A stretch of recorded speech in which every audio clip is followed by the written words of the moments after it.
Moi, je suis Sylvie et je suis maman, épouse, j'ai 4 enfants et je suis médecin de formation. J'ai une maîtrise en saines habitudes de vie et je suis consultante en bien-être maternel. Et au fait, pourquoi tout ça pour raconter la petite histoire, c'est que avant de partir ça, il y a plusieurs années, moi, quand j'ai eu ma première fille, j'ai trouvé ça quand même difficile. J'ai trouvé qu'il n'y avait pas assez d'informations qui étaient données aux mamans. J'ai trouvé que j'arrivais mal à gérer mon temps. Et à chaque fois que j'allais solliciter de l'aide à mon entourage ou poser des questions, c'était difficile pour les mamans qui m'entouraient, en fait, de me dire vraiment, en fait, OK, oui, c'est difficile ou bien oui, tu peux faire comme ça. C'est vraiment comme il y avait une certaine gêne, une certaine honte pour que chaque personne avoue ou bien dise, OK, oui, c'est difficile, il y a telle difficulté. Moi aussi, je le vis, je ne peux pas t'aider. Donc, c'est vraiment un tabou. Et donc, ça m'a fait que moi, tranquillement, je me suis dirigée un peu vers un épuisement maternel. Donc, j'étais épuisée en permanence. Et vraiment, j'étais un peu, pas négative, mais j'avais un peu, comment dire, l'avenir, je n'arrivais pas à me projeter dans l'avenir parce que je me disais, OK, avec mon rôle de mère, je ne m'en sors pas. Comment je vais m'en sortir dans le futur? Qu'est-ce que je vais devenir? Est-ce que je vais abandonner mes rêves et ainsi de suite? Donc, c'est ces petits cheminements-là que j'ai fait jusqu'au jour où ça a vraiment culminé dans c'était trop de fatigue, trop de tout, trop de charge mentale, trop d'activités. Et puis j'ai dit non, stop, ça doit s'arrêter. Et là, j'ai commencé à mettre des choses en place. J'ai commencé à me prendre de la formation. Et c'est comme ça que, au fait, je suis sortie de cet épuisement-là, au fait.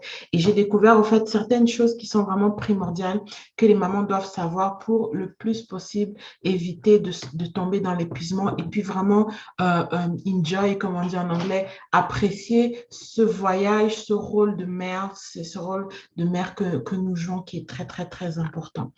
Donc, c'est un peu ça pour le petit témoignage et pour la petite histoire. Et avant de commencer, je vais faire une étude de cas pour expliquer au fait pourquoi c'est important de mettre des choses en place justement pour pas tomber dans l'épuisement et avoir un certain épanouissement dans sa maternité. Parce qu'on parle de 5% de la population des mamans qui souffrent d'un burn-out parental. Et ça, c'est des statistiques qui sont un peu elles ne sont pas très réalistes parce que ça, ce sont des cas déclarés. OK? Donc, tous les cas des gens qui sont dans leur maison, des mamans qui sont dans leur maison, qui vivent ça, ben, ils ne sont pas vraiment mis de l'avant ou ils ne sont même pas diagnostiqués. Et il y a 8% sont à des risques élevés, c'est-à-dire ils sont épuisés et ils ont de forts risques de basculer dans le burn-out. Moi, mon cas, j'étais dans l'épuisement maternel et il s'en aurait fallu de peu, peut-être quelques mois, une année pour que je bascule dans le burn-out. Et c'est beaucoup plus difficile c'est beaucoup plus difficile de se sortir du burn-out que de se sortir de l'épuisement. Donc, c'est un peu de la prévention qu'on veut faire à travers cette conférence. C'est vraiment pour mettre des choses en place pour éviter de se diriger vers là parce que c'est très compliqué de sortir de là. Donc, 60%, 63% des mamans qui ont une activité professionnelle se disent épuisées et de ces 63%-là, 19% prennent des choses pour se calmer, prendre des médicaments contre la douleur, des vitamines ou bien euh, euh, quand on parle de calmants, bon, c'est des aspirines et ainsi de suite. En tout cas, des choses qui vont leur permettre, au fait, de se sentir mieux. OK? Mais ça étouffe le problème, ça ne vient pas prendre le problème à sa source. Donc, cet épuisement-là peut venir du fait de vouloir être trop performant parce que maintenant, avec l'avènement des réseaux sociaux, il y a beaucoup l'image de la maternité, de la parentalité parfaite, des belles photos, des enfants, des belles maisons. En fait, le standard est mis très haut et ça met de la pression à la jeune mère ou même à la mère qui a déjà plusieurs enfants pour avoir des standards très élevés, des idéaux qui sont très, très difficiles à atteindre et qui vont aller consumer l'énergie des parents. Donc, vraiment, quand on parle de burn-out, justement, ça rejoint burn, ça veut dire brûler et ça veut dire déjà qu'il y a un excès quelque part. Et, ce désir-là d'avoir cet idéal va créer un certain épuisement, une frustration, une colère interne. Et on va vivre au fait comme si on est en échec vis-à-vis de sa famille, vis-à-vis de son idéal familial, vis-à-vis de l'éducation de ses enfants, vis-à-vis même de nous-mêmes, de ce que nous souhaitons pour notre propre vie. Donc, le burn-out maternel, ça peut être défini comme un syndrome de l'épuisement familial qui entraîne des souffrances psychologiques et physiologiques. OK? Donc là, ce n'est pas une conférence sur le burn-out, c'est vraiment une conférence pour aider les mamans à mettre des choses en place pour diminuer l'épuisement ou bien carrément sortir de l'épuisement. Mais je parle du burn-out parce que je veux que les consciences soient marquées, que c'est très important de mettre les choses en place pour ne pas se diriger vers là, surtout que nous sommes dans une société où on travaille, surtout ici en Occident, les choses vont très vite, OK? Donc, le burn-out maternel peut avoir des conséquences sur la santé et le bien-être des mères et avoir des répercussions importantes sur la famille, d'où la prévention. Voilà. Donc, là, je vais commencer les 10 piliers. Donc, le premier pilier qui paraît un peu simple et qui paraît peut-être tiré par les cheveux, c'est qu'est-ce qu'on veut vraiment en fait. Moi, par exemple, les femmes à qui je me confronte, que j'accompagne, souvent, je vais poser la question, OK, pourquoi tu as pris l'accompagnement? Qu'est-ce que tu veux vraiment pour ta famille? Et souvent, ce qu'elles vont me dire, c'est assez superficiel. Mais lorsque je vais creuser, creuser, creuser et poser les bonnes questions, elles vont savoir, excusez-moi, elles vont savoir exactement, en fait, euh, pourquoi, qu'est-ce qu'elles veulent vraiment. C'est quoi, en fait, qu'elles cherchent? Je donne un cas concret d'une cliente que j'avais eue. Elle m'a contactée pour prendre un accompagnement avec moi. Et au fait, elle dit elle veut gérer son temps. Mais en fait, elle, son problème, ce qu'elle voulait vraiment et qui la fatiguait, qui nuisait à son épanouissement, c'est de voir tout le temps sa maison dérangée, en bordel. Voilà, ok. Donc, ce que je lui ai fait comprendre, c'est que d'abord, quand on a des enfants, il faut accepter que ta maison ne sera pas parfaite comme quand tu n'avais pas d'enfants, ok? Mais elle, ça nuisait vraiment à son bien-être. Donc, je l'ai accompagnée en fonction de ce qu'elle voulait vraiment et on a remis toutes les choses en place et elle s'en est très bien sortie, elle était très contente. Mais il a fallu d'abord commencer, mais qu'est-ce que tu veux? Qu'est-ce qui, au fait, vient saper ton épanouissement? D'autres, ça va être des rapports difficiles avec leurs enfants. D'autres, ça va vraiment être,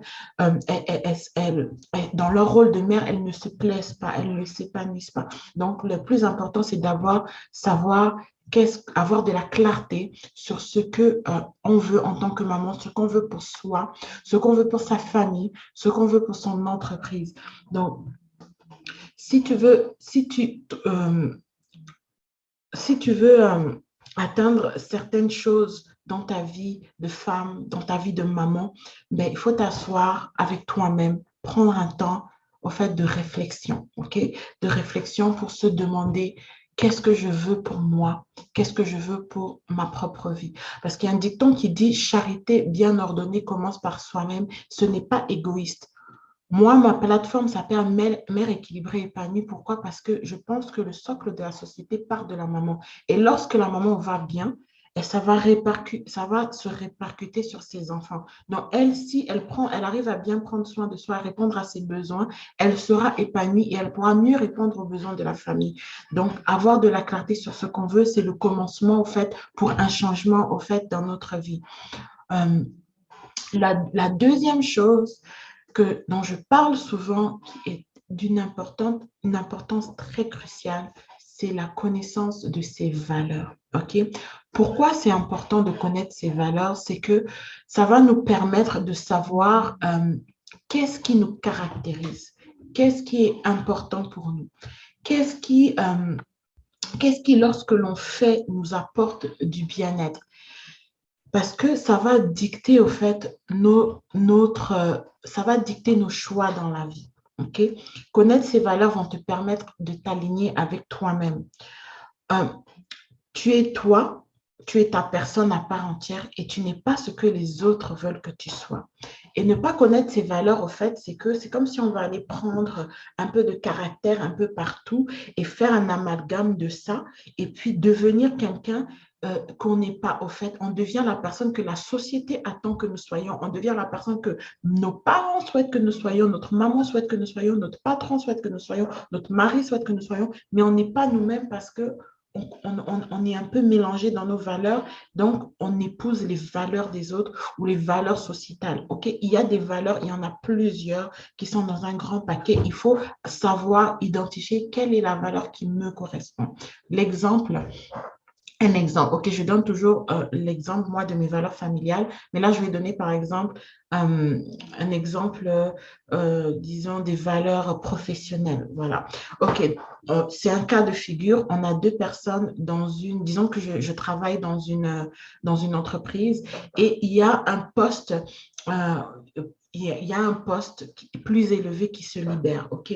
Moi, ma personnalité, par exemple, c'est des exemples, hein, je ne sais pas vraiment moi, c'est je suis comblée, je suis contente quand mon travail, ma charge de travail me permet quand même de rentrer pas trop tard le soir pour pouvoir m'occuper de mes enfants à la détente et d'avoir mes week-ends libres et de ne pas avoir à faire des heures supplémentaires. Je suis heureuse dans ma vie professionnelle quand les choses se passent comme ça. Par exemple, la deuxième personne qu'on va dire, disons, elle s'appelle Vanessa. Elle, par exemple, elle est carriériste, elle veut monter les échelons et ça ne la dérange pas de laisser les enfants au papa ou à la grand-mère travailler des heures supplémentaires, OK? Ce sont des valeurs professionnelles qui sont complètement différentes. Un poste de travail se libère et qu'est-ce qui se passe? C'est que le poste de travail nécessite que la personne finisse plus tard. Le poste de travail nécessite que deux fois le week-end, tu vas devoir voyager pour aller faire des choses. OK, Sylvie, la première, elle a du mal à postuler pour cette promotion. Pourquoi? Parce qu'elle sait qu'elle va devoir rentrer plus tard et ne pas passer certains week-ends avec ses enfants. Si elle prend ce poste-là, elle le prend à l'encontre de ses valeurs et c'est un poste qui va amener du stress dans sa vie, qui va diminuer son épanouissement au quotidien et qui va venir saper au fait son quotidien parce que ça ne correspond pas à ses valeurs. À chaque fois qu'elle va faire des heures supplémentaires, à chaque fois qu'elle va aller passer le week-end en voyage de travail, ben, elle va penser à ses enfants qu'elle a laissés derrière parce qu'elle n'est pas à l'aise quand elle n'est pas à côté d'eux les week-ends ou bien les fins de soirée quand elle les reprend à l'école. Donc, c'est là qu'on voit en fait l'importance des valeurs. Si on les connaît, on fait les bons choix pour notre vie qui va venir être aligné avec ce que nous, on veut vraiment. Et ça va nous permettre de faire des meilleurs choix éducatifs, des meilleurs choix par rapport à notre entourage, à nos amis, par rapport à nos partenaires et ainsi de suite. Donc, les valeurs sont très importantes. J'insiste là-dessus et j'insiste là-dessus pour une deuxième raison, c'est que euh, ça va nous aider à, à faire, comment dire ça, à identifier nos priorités. Donc, en fonction de nos valeurs qu'on aura trouvées en tant que femme, en tant que maman, nos valeurs familiales, nos valeurs éducatives, nos valeurs spirituelles, nos valeurs professionnelles, on les définit et on oriente nos choix en fonction de ça. OK? Et nos choix qu'on va faire va nous aider à définir quelles sont nos priorités. Donc, une bonne gestion des priorités va automatiquement amener un meilleur équilibre dans la vie. Okay, je passe là-dessus un peu vite parce que c'est une conférence d'une heure. Je ne peux pas aller en profondeur dans tous les points comme j'y vais dans mes formations ou bien dans mes accompagnements individuels, mais avoir des priorités en fonction de ses valeurs, ça nous simplifie beaucoup le quotidien. Un cas concret d'une cliente, elle n'arrivait pas à prioriser. Donc, elle se lève le matin, elle veut tout faire.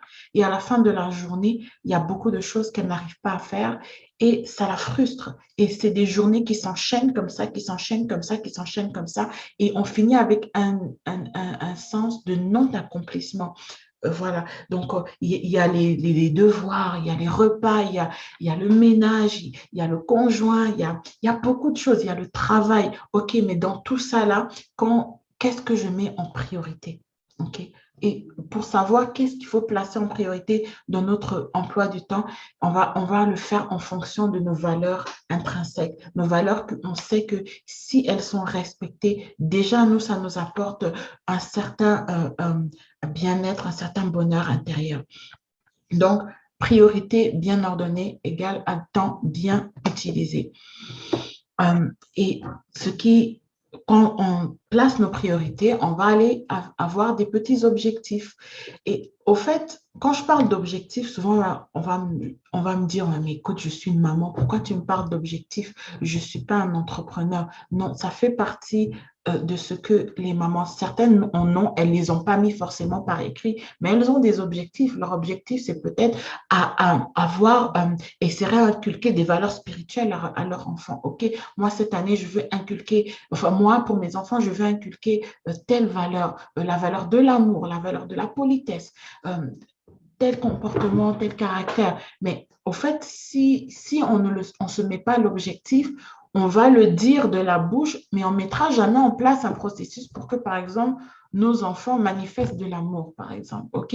Donc, ce sont ce qu'on appelle, il y a un jargon qui dit, c'est bouche-parole. Donc, c'est comme, c'est des paroles qui sont lancées, mais il n'y a rien d'écrit comme objectif pour nous permettre de mettre certaines choses en place. Donc, ça va avec tout, au fait, dans la gestion familiale de la maman, connaître ses valeurs, avoir des priorités en fonction de ses valeurs. Et une fois qu'on a des priorités, c'est de définir des objectifs.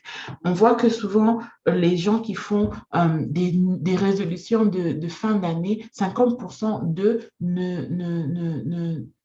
après un mois, ils vont les abandonner et il y a seulement 8% de ces personnes, de ces personnes qui ont fait des résolutions de fin d'année qui vont les réaliser. Et la majorité des personnes qui font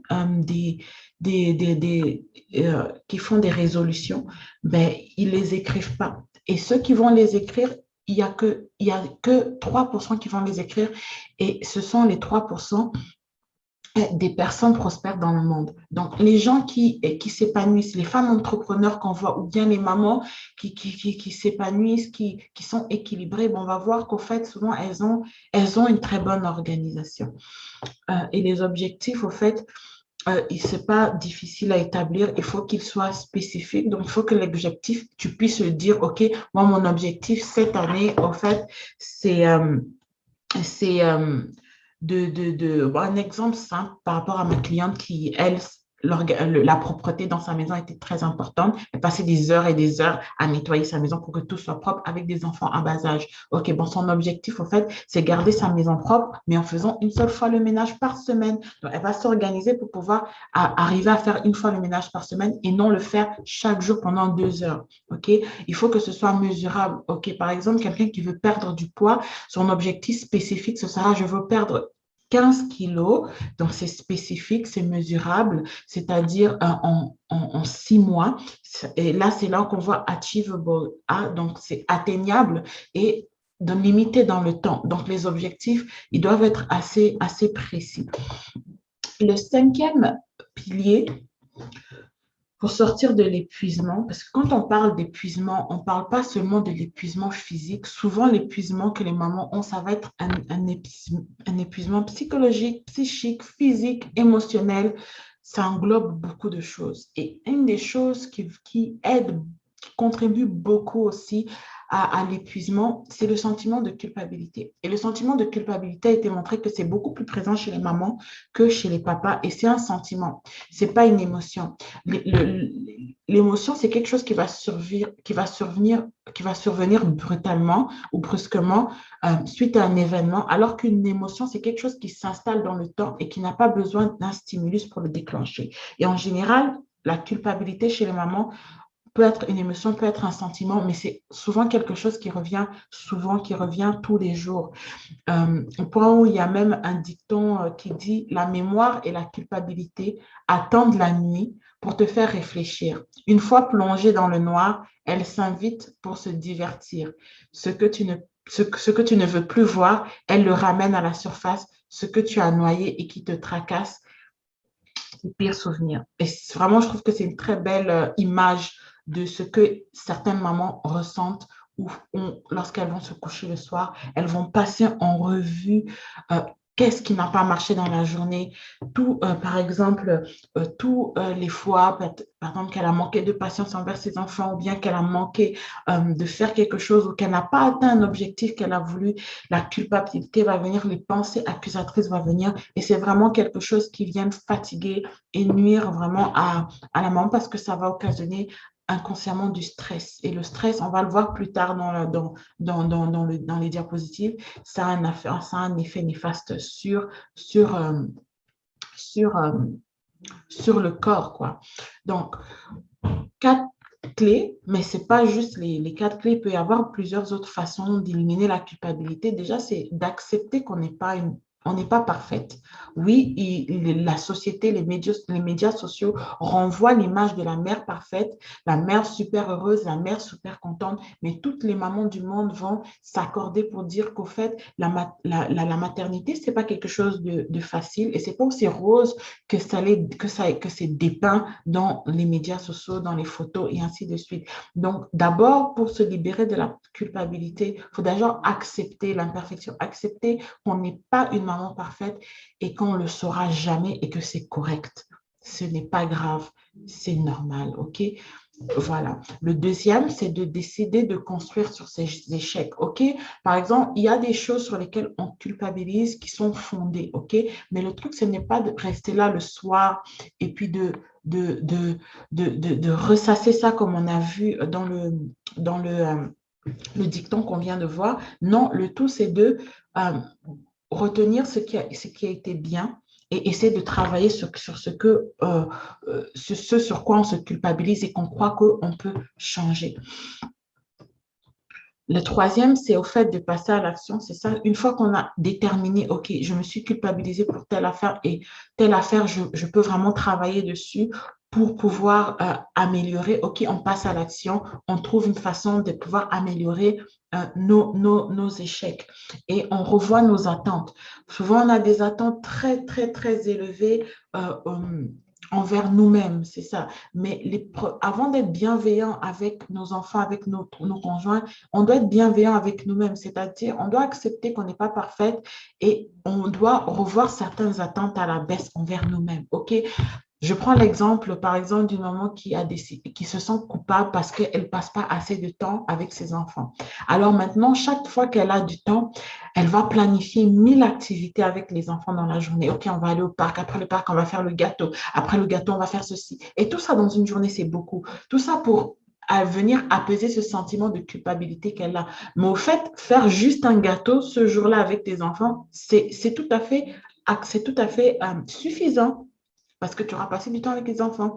Donc, cette maman-là aura revu ses attentes à la baisse. Au lieu de vouloir planifier 10 activités pour récupérer tout le temps qu'elle pense qu'elle ne passe pas avec ses enfants, ben, elle va juste en faire une. Elle a revu ses activités à la baisse. Elle est contente, elle a passé une activité, elle a passé du temps avec ses enfants. Ses enfants sont contents parce qu'ils ont passé du temps avec leur maman. OK? Les enfants n'ont pas besoin qu'on passe toute la journée avec eux. Ils ont besoin qu'on passe un temps de qualité où on est centré vraiment sur eux. Donc, ça, c'est une façon aussi de réduire la culpabilité. Le sixième point, et ça, c'est une de mes spécialités, c'est la gestion du temps pour les familles, dans l'organisation familiale. Le sixième pilier pour sortir vraiment de l'épuisement, c'est de s'organiser et de planifier, d'avoir une bonne gestion du temps. Et le truc, au fait, c'est que il y a un dicton qui dit en anglais, je vais le traduire après, failing to plan is planning to fail. OK, j'ai mal copié ça. Et en fait, si tu ne prends pas du temps pour te planifier, au fait, tu planifies ton échec. OK? On est, on est sur Terre, on est dans un environnement où il y a beaucoup de distractions. Okay? On a une vie pour vivre la vie que nous avons et on est limité par le temps. OK? Et nous vivons dans un environnement, malheureusement, qui n'est pas favorable à accomplir ce qu'on a à faire sur cette terre. Parce qu'il y a beaucoup de distractions, il y a l'oisiveté, la peur, la paresse. C'est autant de choses qui peuvent nous empêcher d'accomplir ce qu'on veut accomplir, OK? D'aller là où est-ce qu'on veut aller, de vivre la vie familiale qu'on veut vivre, OK? Il y a plusieurs choses qui se dressent devant nous.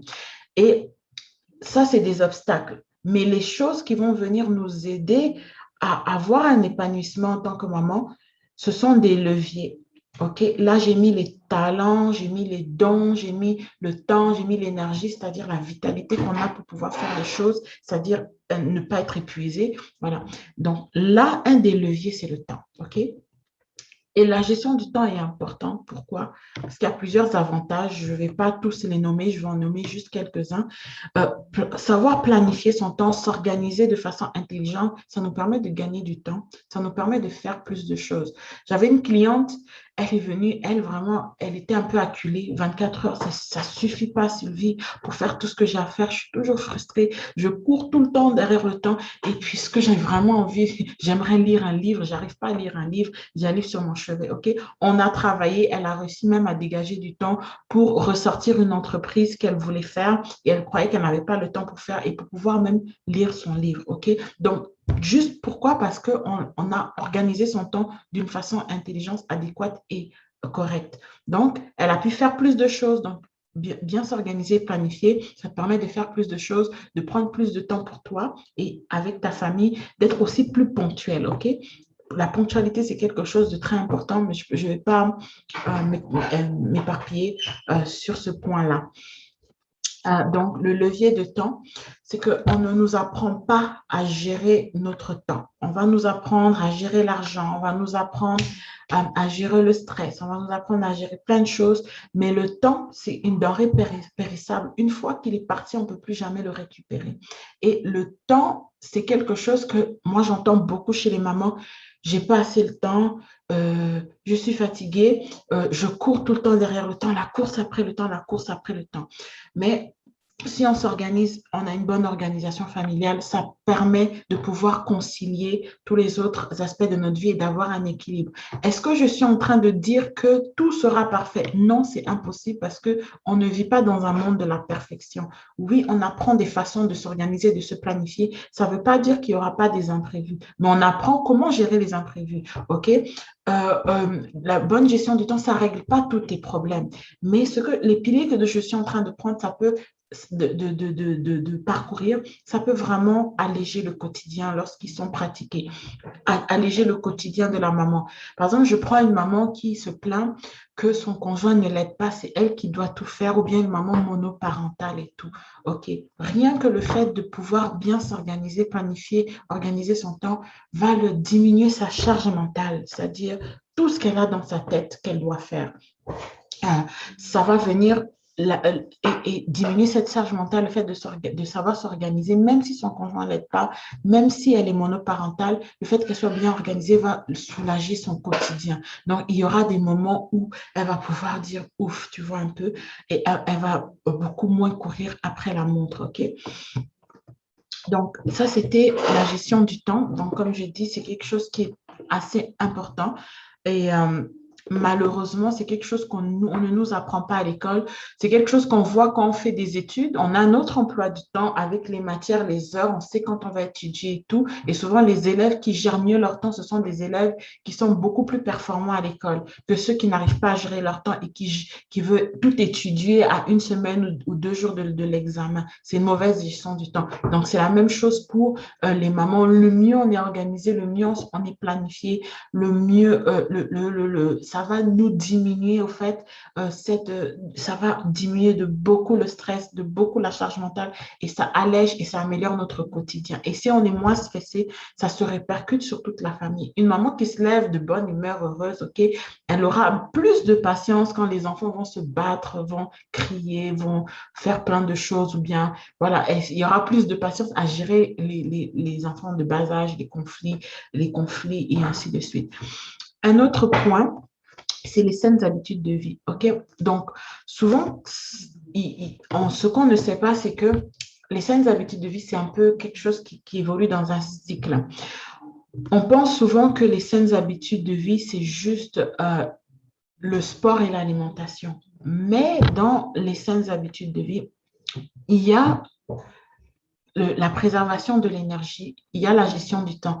Et lorsque la gestion du temps est bien maîtrisée, ça diminue le stress.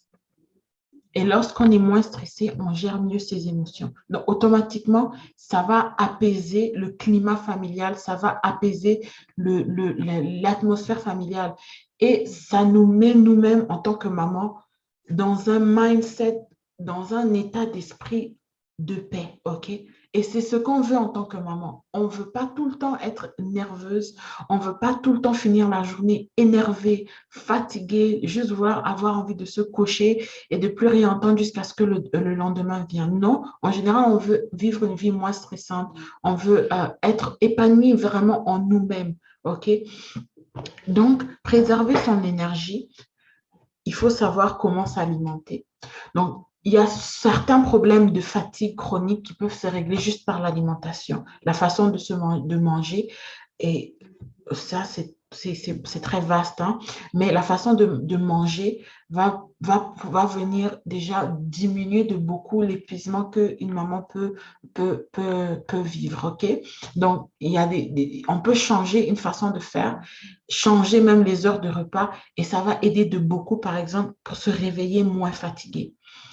Donc, comme je disais, les saines habitudes de vie incluent la gestion du temps. Ça fait partie intégrale des saines habitudes de vie parce que la gestion du temps et le stress, c'est quelque chose qui sont très liés. Et être stressé en permanence, ça occasionne des sommeils, des mauvais sommeils. C'est-à-dire que tu te couches, mais ton sommeil n'est pas vraiment réparateur parce que le taux d'hormone de stress est très élevé. Ça te donne, ça te prédispose aux maladies cardiovasculaires, aux maladies cardiaque, au diabète.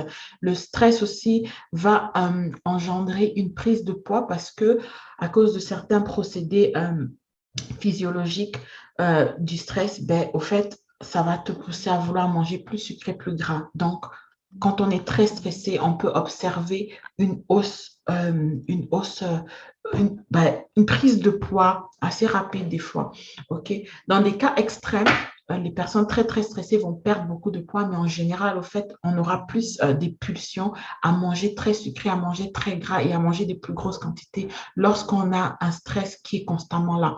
Et nous, les mamans, comme on est très sollicité par les enfants, l'attention des enfants, la gestion de la maison, la gestion du mari, la gestion de la famille, ben, on est des personnes qui sont très, très, très prônes à développer du stress, un niveau de stress haut élevé en permanence. Le stress est bon lorsqu'il est à petite dose parce qu'il nous pousse à l'action, mais lorsqu'il est là tout le temps, ce qui est chez beaucoup de mamans, je n'ai pas les statistiques là, mais j'avais lu un article qui disait que ben, il y a un grand nombre de mamans, quand on leur a posé la question qu'est-ce qui les stressait le plus, eh ben, c'est drôle, mais c'était le stress d'être tout le temps stressé. Donc, imaginez un peu le degré de stress. OK? C'est quand même quelque chose qu'il faut bien regarder. Voilà. Et le huitième pilier, c'est le repos. Le repos aussi, c'est quelque chose que je vois souvent chez les mamans que j'accompagne. C'est ou bien à qui je vais parler, mais je dis, mais repose-toi. Elle dit, mais je ne peux pas, il y a du travail. Ou bien je ne peux pas, il y a les enfants. OK? Le truc, c'est que, comme je disais au début, charité bien ordonnée commence par soi-même. Le repos est très important. Et le repos, ça ne veut pas forcément dire que tu vas te réveiller plus tard ou bien ainsi de suite. C'est avoir une mentalité de repos, par exemple. C'est-à-dire, je vais prendre un exemple très concret. J'étais chez, euh, j'observais une maman et j'étais avec elle toute la journée. Et au fait, bon, elle a resté debout toute la journée dans sa maison. Mais à plusieurs moments, j'ai observé que mais elle est debout pour rien. OK? Elle est en train de faire des choses dans sa cuisine, mais concrètement, quand j'observe, c'est rien de concret qu'elle était en train de faire. Elle n'était pas en train de préparer. Non, c'est par exemple laver un verre, essuyer 1000 fois le comptoir, mais juste rester debout. Et je l'ai observé, elle est restée debout toute la matinée dans la cuisine. Et moi, je suis partie je suis partie faire une petite sieste et je suis revenue, elle était encore là. Mais il n'y avait rien de concret qui avait avancé dans la cuisine. Donc, je me suis dit, mais pourquoi tu n'as pas pris ce temps-là pour t'allonger, pour te reposer, dire, oh, mais le sommeil ne va pas venir. Oui, mais allonge-toi, 15-20 minutes, ton corps va se reposer, respire, et puis ça va te requinquer, ça va te donner une autre énergie pour aller continuer ce que tu avais à faire. C'est ça que j'appelle le repos. Savoir mettre une pause dans sa tête, savoir mettre une pause dans son corps. Et si on s'organise bien, qu'on peut même dégager du temps pour faire des petites siestes quand les enfants font des siestes ou ainsi de suite. Et si, par exemple, on est en accord avec son mari. Ça, c'est des idées de temps de repos que je propose. S'allonger pendant la sieste des enfants, par exemple. Même si on n'arrive pas à dormir, on reste allongé, on pense à rien. On ne pense pas au repas, on ne pense pas aux habits des enfants, on ne pense pas à qu'est-ce que monsieur va manger, on ne pense à rien, on se repose. Ou bien partir dormir une nuit ailleurs. Moi, quand j'ai fait l'épuisement que j'ai fait il y a plusieurs années, c'était en 2015, ben, ce qui a vraiment tout déclenché, c'est qu'un jour, je suis partie à une retraite. Et la retraite, c'était de vendredi à samedi. Et puis, j'ai dit à mon mari, écoute, j'ai besoin de me retrouver seule. Donc, je suis partie jeudi au mercredi. Donc, j'avais 2 jours juste pour moi. Et je n'avais jamais été seule depuis que je m'étais mariée. J'étais toujours en train de faire quelque chose. J'étais toujours avec l'enfant et je me suis retrouvée seule avec moi-même. Je n'avais pas à penser à la lessive. Je n'avais pas à penser au repas. Je n'avais pas à penser aux habits. Je n'avais pas à penser au ménage. J'avais à penser à rien du tout. J'avais à penser juste à moi. Et ça m'a fait un bien fou. Quand je suis revenue à la maison, j'étais toute épanouie, j'étais toute heureuse, j'étais toute resplendissante. Et ça a bénéficié à tout le monde. Et c'est là que moi, j'ai commencé vraiment à ce processus-là, c'était une des étapes qui a permis que je sorte de l'épuisement. Et je me suis assise avec mon mari. J'ai dit, OK, regarde, je me sens tellement bien. Toi-même, tu vois le fruit de ça.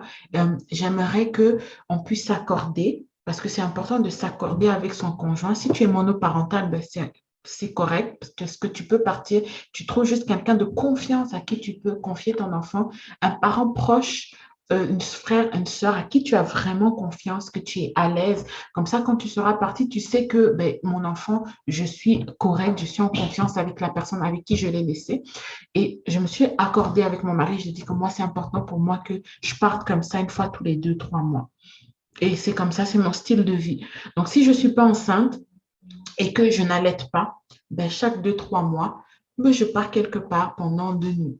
Soit c'est un hôtel, soit c'est quelque part chez des amis qui ont un sous-sol avec une chambre où je peux avoir mon temps à moi toute seule et ainsi de suite. Et je me repose. OK, mais quand c'est pas possible, il faut trouver d'autres solutions. Une troisième solution, par exemple, si tu peux pas aller quelque part, ben, le jour où tu vas faire les courses, au lieu de revenir directement à la maison, tu peux t'arrêter 30 minutes dans un parc et souffler, penser à rien, lire un livre, quelque chose. Donc, tu l'inclus dans tes courses. Donc, c'est du repos psychologique, c'est du repos physique. De toutes les sollicitations que nous avons chaque seconde, chaque minute en tant que maman. OK? Et ça te permet de revenir.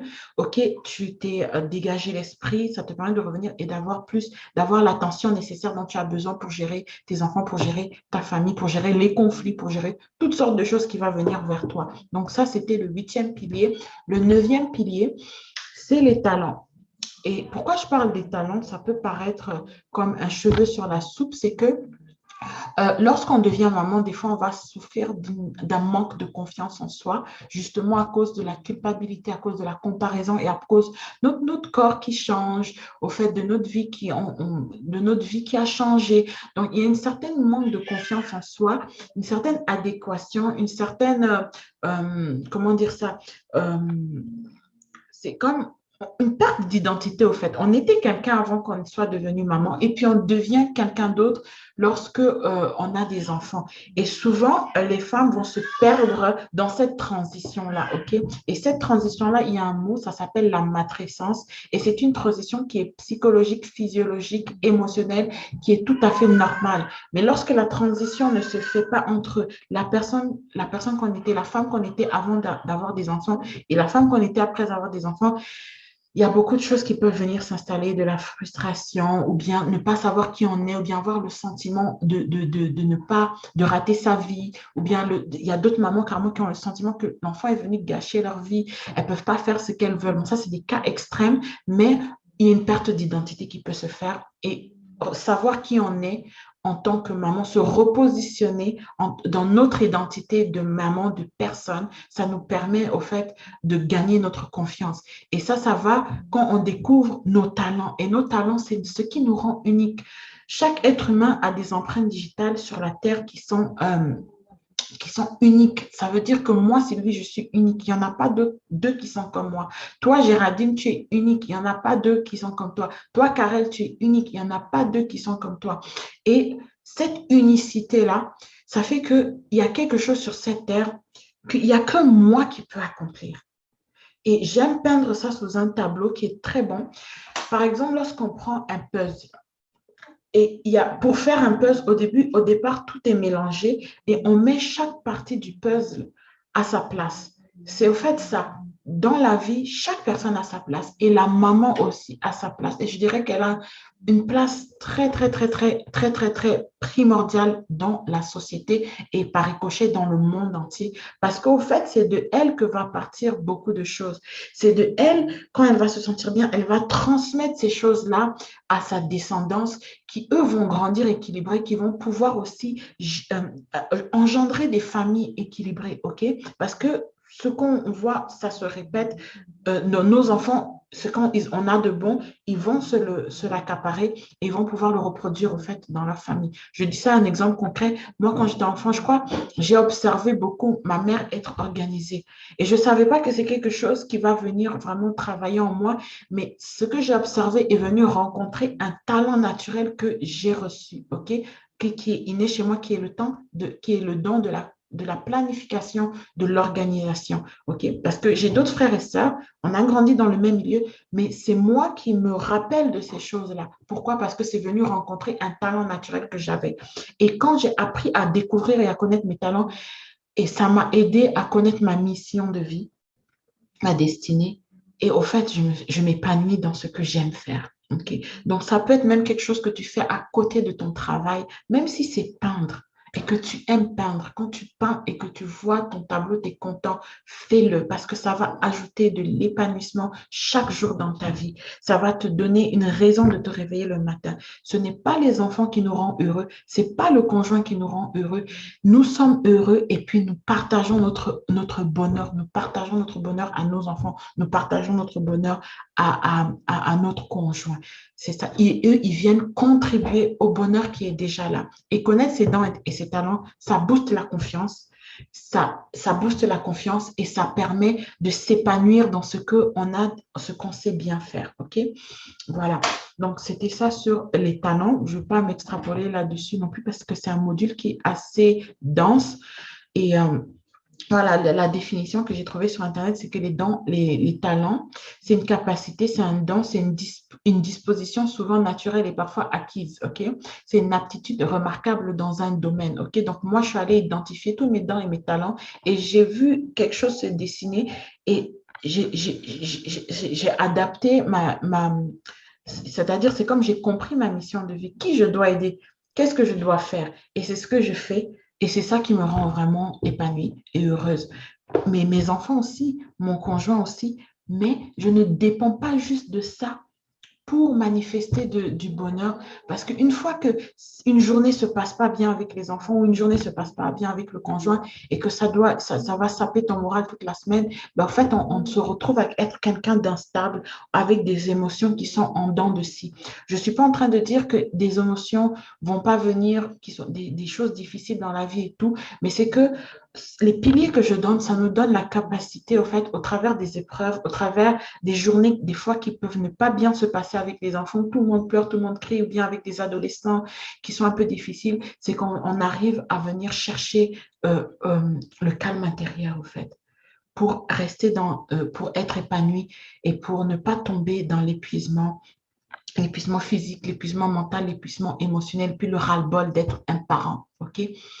Donc, c'est ça. Donc, c'est très important d'avoir la confiance en soi. Et une très bonne façon de bâtir la confiance en soi, c'est de découvrir ses talents et de les travailler. Donc, si c'est un talent dans le chant, ben, chante, améliore-toi dans le chant. Si c'est dans le piano, si c'est dans écrire, alors chaque soir, va et écris quelque chose. Tu vas te sentir bien. OK?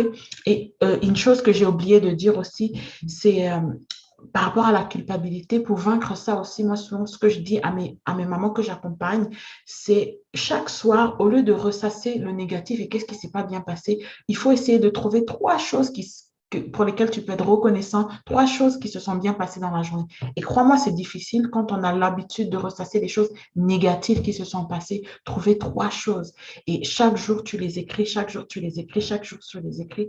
Et le jour où tu te sens moins bien, que ça ne va pas bien, ben relis ces choses-là, les choses pour lesquelles tu es reconnaissante. Et n'oublions jamais que on fait partie de celles qui ont eu la grâce d'avoir des enfants, qui ont eu la grâce d'avoir une famille. Il y en a beaucoup qui aimeraient et qui n'arrivent pas. Donc, rien que pour ça, même quand un enfant fait une crise, même quand ça devient difficile, voyons le meilleur en eux et acceptons que non, comme cet enfant-là, c'est une grâce, c'est une bénédiction. OK? C'est pas tous les jours facile, je vous l'accorde. Je suis une maman, vous êtes des mamans. C'est pas tous les jours facile, mais c'est possible. OK? Alors, la vision, ça c'est quelque chose qui est aussi important et ça va rejoindre le premier pilier, c'est de qu'est-ce que tu veux. OK? Donc, la vision, c'est en fait pouvoir s'asseoir et projeter l'avenir. On dit, il y a un proverbe qui dit sans vision, le peuple est sans frein. Qu'est-ce que ça veut dire? Sans frein, ça veut dire que lorsqu'on ne sait pas où est-ce qu'on s'en va, ce qu'on veut, ben on va dans tous les sens. Quand une voiture n'a pas de frein, ben elle va cogner la voiture qui est avant ou bien elle va essayer de se rééquilibrer, elle va sortir de la route. En gros, c'est ça.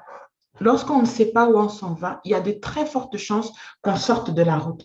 Donc, si on est sur un chemin, par exemple dans la forêt, et qu'il y a un chemin qui est tracé pour aller d'un point A à un point B, mais qu'à chaque bruit des animaux, on détourne le regard de la route, ben, il y a de fortes chances qu'à un moment donné, on va sortir de la route pour aller voir vraiment quel animal se cache là-bas parce qu'on a peur, est-ce qu'il y a vraiment quelqu'un? Donc, c'est de la distraction. Et ne pas avoir une vision, ça nous fait qu'on peut être beaucoup distrait. Et quand je dis vision, ce n'est pas des énormes choses, hein. C'est vraiment savoir où, qu'est-ce qu'on veut.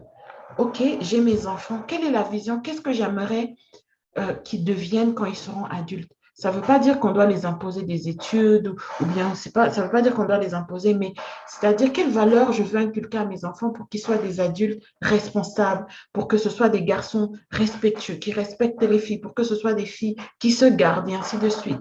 Et puis, j'ai cette vision. Qu'est-ce que je vais mettre en place dans mon quotidien pour que ça puisse se réaliser? C'est ça la vision, OK? Et tu peux avoir cette vision à court terme. Si c'est pour quelque chose, par exemple, si c'est pour un projet d'apprendre le piano, OK, moi, d'ici la fin de l'année, ma vision, c'est que d'ici la fin de l'année, je veux apprendre le piano. Qu'est-ce que je dois faire chaque jour, chaque semaine, chaque mois pour que mon objectif puisse être réalisé? Et c'est là on vient comprendre l'importance des objectifs, OK? Donc, on doit avoir une vision pour sa famille, une vision professionnelle, une vision si on fait des affaires et ainsi de suite. Donc, par exemple, voici huit secteurs où on peut avoir une vision, où il faut avoir une vision. La famille, amis, la santé. Qu'est-ce qu'on veut pour notre santé? OK, par exemple, nous les femmes, souvent on a un problème de gestion du poids. Ce n'est pas toutes les femmes, hein, mais je prends un exemple qui est fréquent, par exemple, avec plusieurs enfants qu'on a eus. OK, même moi, si je suis dans les saines habitudes de vie, avec les grossesses, j'ai un certain poids que j'ai accumulé. OK, je perds ce poids-là entre chaque enfant. Mais je mets des choses en place pour pouvoir récupérer mon poids de départ, OK? Donc, c'est une vision que j'ai. Là, j'ai accouché, j'ai un bébé de 6 mois, j'ai pris du poids, OK? D'ici le 15 décembre, j'ai du poids que je veux perdre. Qu'est-ce que je fais tous les jours? OK, je décide que je diminue les sucreries, je vais manger les desserts, de la crème glacée juste le samedi. Je vais faire 3 fois du sport dans la semaine pour pouvoir perdre, disons, 3 kilos par mois pour pouvoir atteindre mon objectif peut-être de 10 kilos pour l'année. OK? Donc, j'ai une vision pour mon poids. C'est pour ça que c'est important de les écrire parce que lorsque on les écrit, c'est comme ça te rappelle, OK, tu t'es engagé à faire quelque chose. Donc, ça te pousse à le faire. Donc, on peut avoir aussi une vision pour notre entreprise. Par exemple, moi, j'ai mon entreprise. OK, quelle est ma vision pour cette année, les 5 prochaines années, les 10 prochaines années? Où est-ce que je me vois?